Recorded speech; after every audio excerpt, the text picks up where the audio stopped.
ఇప్పుడు ఇది 11, ఇది ఏమవుతుంది 12, 13, skip this is 14 and this is 15. ఈ విధంగా లొకేషన్స్ ఇవ్వాలి.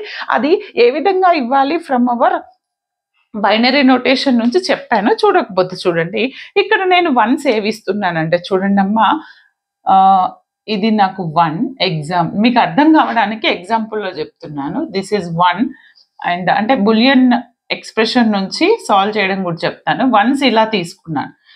ఇప్పుడు నాకు ఇక్కడ ఎన్ని number of groupings as per our 6 conditions ఎలా గ్రూప్ చేయాలి అనేది చెప్తాను చూడండి. Just second. ఫస్ట్ ఏంటిది, నాకు only containing group containing not zeros, it containing only ones మాత్రమే గ్రూప్ చేయాలి, నాట్ జీరోస్, రైట్. చూడండి. అండ్ అనదర్ వన్ ఏంటిది, గ్రూప్ అనేది యాజ్ లార్జ్ యాజ్ పాసిబుల్,